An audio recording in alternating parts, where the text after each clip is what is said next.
안녕하세요. 수능 수학, 그 다음에 수리연수를 가르치는 황용원입니다. 자, 지금 이 영상은 제 수업에 대한 안내, 그 다음에 커리큘럼에 대한 소개를 통해서 학부모님이나 아니면 학생들, 제 수업에 대한 도움을 얻고자 하실 때 참조하시라고 제가 촬영하게 되었어요. 제 수업에 대한 명칭은 지금 보시는 것처럼 엑셀시어 클래스, 다시 말해서 더욱더 높이, 그래서 최고를 지향한다라는 뜻이고요. 물론 아이들이 현재 수준에서 최고가 아닐지라도 최고가 되기 위해서 거쳐가야 되는 과정, 그 과정에서 제가 충분히 도움을 주겠다라는 커리큘럼을 안내하고 있어요. 일단 제 수업에 대한 장점에 대해서 이제 소개하자고 하면 첫 번째는 그냥 고퀄이라는 건데요. 아이들이 수능 문제를 빠르게 풀어서 원하는 점수를 받기 위해서는 그것들을 빨리 처리하기 위한 심화된 이론과 기술, 이런 것들이 온오프라인의 산재에 있어요. 선생님들마다 아는 것도 있고 그 다음에 모르는 것도 계시고 그 다음에 선생님들마다 쓰는 자기만의 기술과 이론들이 있단 말이죠. 저는 그 모든 것들을 집약해서 아이들한테 한꺼번에 전달하는 방법을 취하고요. 그 때문에 아이들이 시간 낭비를 줄일 수 있도록 도와주는 거죠. 두 번째는 아무리 그런 이론과 내용이 있다고 하더라도 그것들을 연습하고서 본인이 체화시킬 수 있을 만큼의 충분하고 적절한 예제가 필요한데, 그 예제는 당연히 내용이 심화되어 있을수록 그게 고퀄의 문항 형태여야 되기 때문에 그런 문항을 충분히 제공할 수 있어야 된다는 거죠. 두 번째는 아무리 내용과 문제를 제공했다고 하더라도 이게 아이들이기 때문에 이 아이들이 시험 치는 연습이 따라줘야 되거든요. 첫 번째는 어떤 하나의 형태의 문제를 연습했다라고 했을 때 그 한 문제를 반복해서 푼다고 해서 그거와 관련되어 있는 모든 문제가 풀린다는 보장이 없어요. 당연히 어떤 과정이 따라붙어야 되냐면 유사한 변형의 형태의 문제를 충분히 제공해서 단순히 숫자 변형이 아니라 조금 더 고차원적인 또는 낮은 수준의 여러 가지 형태의 문제를 다양하게 풀어봤을 때 연습이 된다는 거죠. 또 한 가지는 뭐냐면 아이들은 대부분 그냥 문제집처럼 풀던지 30문제 100분 동안 시험 치면서 그냥 풀 테스트만 친단 말이에요. 보통 이렇게 되면 아이들이 시험장에서는 어떤 상황을 겪게 되냐면 쉬운 것들만 풀다가 뒤로 가면 갈수록 시간은 모자라는데 뒤에 있는 문제, 남은 문제는 너무 어렵고, 그럼 짧은 시간 안에 어려운 문제를 집중해서 풀어내는 상태가 필요한데 문제가 생겨서 실제 시험에서는 원하는 점수를 못 받는 경우가 많거든요. 그래서 테스트 자체도 100분 테스트만 보는 게 아니라 하프 테스트, 쿼터 테스트, 시간도 줄이고 문항수도 줄이고 난이도도 살짝 올리고 뭐 이런 방식의 다양한 연습이 필요한데 제가 그 연습을 제공한다는 뜻이고요. 마지막은 극강의 효율성이라는 부분인데요. 뭐냐면 아이들이 대한민국에 있는 모든 수학학원을 다 다닐 수도 없고 대한민국에 있는 모든 수학 문제와 모의고사를 다 풀 수도 없다는 거죠. 이 아이들의 시간 낭비를 줄여주려면 만약에 강사가 도와줄 수 있는 최선은 모든 자료를 검토하고 강사가 그것들을 체계적으로 정리해서 그 아이들이 시간 낭비를 줄이고 부족한 부분만 메꿔서 충분히 도움받을 수 있도록 자료를 제공하는 것이죠. 그래서 제가 하는 수업의 목표 자체가 극강의 효율성을 추구한다, 이제 이런 내용이고요. 자, 이제 전체적인 커리큘럼 안내 드리는데요. 제가 생각하는 커리큘럼은 대부분 시즌 형태를 4개 정도 끊고요. 원래 다른 곳의 대부분의 학원에서는 제가 공통반과 미적반 형태 커리를 쪼개거든요. 근데 여기서는 특히 클러버 같은 경우는 주 1회 수업 형태로 진행하기 때문에, 그리고 시기도 겨울방학이 아니라 3월 개강 형태의 시점이기 때문에 어느 정도 공통과 미적반 형태의 커리큘럼을 적절히 섞어서 아이들한테 조금 더 효율적으로 공부할 수 있도록, 다만 너무 기초적이거나 기본도 안 된 상태보다는 그래도 어느 정도 겨울방학에 기초적인 것과 기본적인 것은 되어 있다라는 가정하에 진행하는 커리큘럼을 구성했어요. 시즌은 4개인데 첫 번째 시즌은 3월부터니까 아마 이게 내신 중간고사 전까지 보통 뭐 4주에서 5주? 자, 그때 제가 진행하는 형태가 뭐냐면 수원 4번에서 한 5번 정도 될 텐데요. 수원에서 사용되는 온갖 다양한 기술, 심화적인 이론, 아이들이 책에서 본 것과 못 본 것, 인강에서 들어본 것과 못 본 것, 그런 다양한 형태의 문제들을 가지고 연습을 시켜주는 과정을 스트럭처라는 교재를 통해서 개념 심화와 문제풀이 해주면서 동시에 워크북으로 유사한 문장 연습할 수 있게 도와주고 이제 복습 영상을 제공한다는 뜻이고요.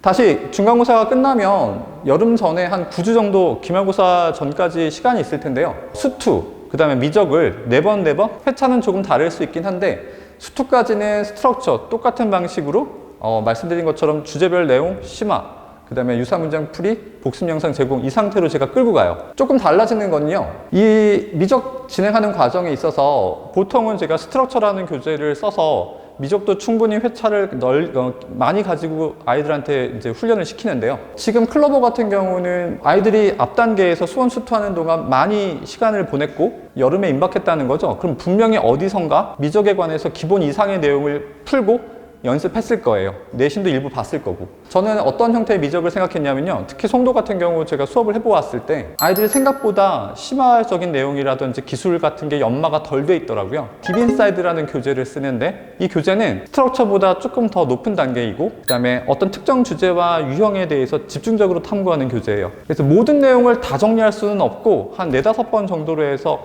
미적분에서 다른 곳에서 들어보기 힘든 내용, 풀어보기 힘든 문제들, 이런 것들을 통해서 이 아이들이 문제가 될 만한 소지가 있는 어떤 주제나 유형, 스타일들에 대해서 제가 극복시켜주는 과정의 교재를 쓰거든요. 그래서 딥인사이드라는 집중적인 어떤 심화 형태의 교재를 쓰게 되고, 똑같이 워크북 그리고 복습 영상을 제공해요. 시즌3 같은 경우는 보통 7월에서 8월 정도 보통 모든 모의고사 형태가 시작이 되거든요.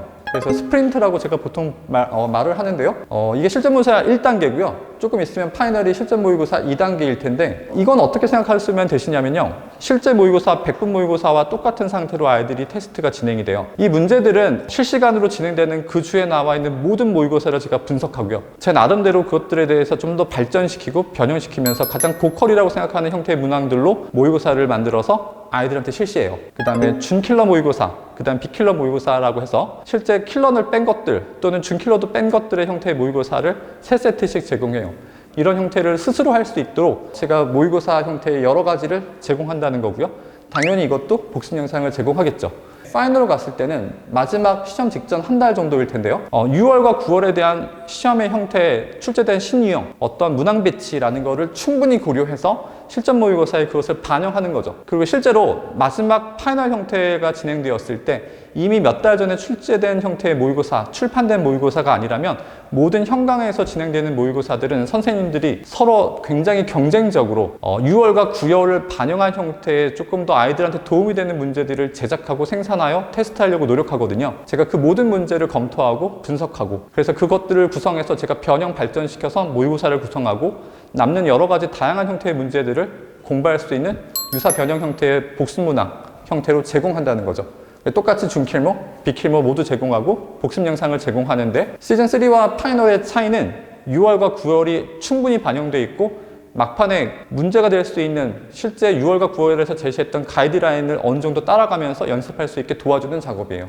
수업은 보통 어떻게 진행하냐면 3단계로 진행하는데, 테스트, 그 다음에 본수업, 그 다음에 클리닉 형태로 진행을 하게 될 텐데, 테스트는 거의 100% 복습 형태의 문제들, 이건 어떤 형태냐면 모의고사 들어가기 전 단계의 스트럭처, 그 다음에 딥인사이드 형태의 수업할 때, 모의고사 전 단계에서 수업을 진행할 때 이렇게 한다는 뜻이거든요. 본수업에서는 당연히 개념 설명과 여러 가지 이론들을 전개시키고 그것들을 연습시키기 위해서 분석하는 과정을 갖고요. 클리닉은 수업 이후에 아이들이 복습, 질문, 오답, 과제 처리 형태에서 도움을 받을 수도 있도록 배치를 하게 돼 있어요. 다시 전체적으로 정리하게 되면 제 수업의 장점 첫 번째는 강의인데요. 군더더기 없는 핵심적인 이론들을 통해서 본질을 관통한다? 따라서 응용과 변형이 충분히 가능할 수 있는 형태의 수업을 제가 구성하고요. 교재는 아까 잠깐 제가 말씀드리는 것처럼 유기적이어야 한다. 어떤 이론과 배경이 아이들한테 전달되었다라고 했을 때 그것들에 대해서 적절히 확인할 수 있는, 그 다음에 분석할 수 있는 어떤 예제가 공급이 돼야 된다는 부분이고요. 아이들이 시험 치기 직전에 그 문제를 다시 볼 수 있는 기회가 중간중간에 있지 않다면, 다시 말해서 적절히 그와 관련되면서 발전된 형태의 문항이 교재 시즌을 달리해서 계속 꾸준히 들어가지 않는다면 그 아이들이 그것들을 홀딩해서 머릿속에 가지고 있는 상태에서 시험장에 들어가기 어렵다는 뜻이거든요. 내용이 적절히 활용될 수 있는 충분한 예제와 복습 문항이 들어간다는 뜻이고요. 두 번째는 중요한 문제를 그 당시에 오답하고 정리했다는 것만으로 충분하지 않기 때문에 시기를 달리하여 반복적으로 연습할 수 있는 교재 형태의 구성을 하고 있다는 뜻이고요. 마지막은 소통인데요. 아이들한테 일방적으로 전달했다고 하지만 실제로 아이들이 공부하는 과정에서 굉장히 많은 스트레스와 어려움이 있어요. 개인적인 한계도 있고요. 다만 아이들한테 그런 한계를 제가 줄여주기 위해서는 제가 충분히 그 아이들한테 그들의 고민을 듣고 그것들을 해결하기 위한 적극적인 수단, 방법을 제시해야 되거든요. 그러기 위해서는 충분히 소통해야 되는 부분이 있고, 지금 제가 일방적으로 지금 영상을 찍는 과정에서는 조금 딱딱할 수 있을 텐데, 실제로 아이들과 수업을 하면서 되게 격이 없이 제가 아이들과 수업을 진행하거든요. 거의 친구처럼 아이들한테 문제가 되는 부분이 있을 때 충분히 아무런 스스럼 없이 저희가 와서 고민을 상담하고, 개인적인 고민조차도 제가 충분히 그 고민들을 들어보고 해결해 주려고 또 노력한다라는 이제 그런 뜻에서 제가 소통을 강조해요.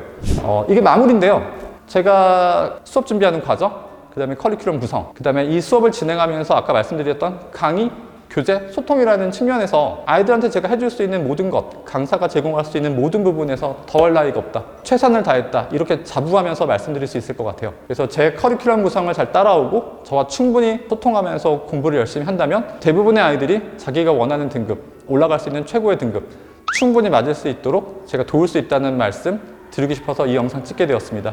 여기까지가 제 커리큘럼 안내였고요. 들어주셔서 감사합니다.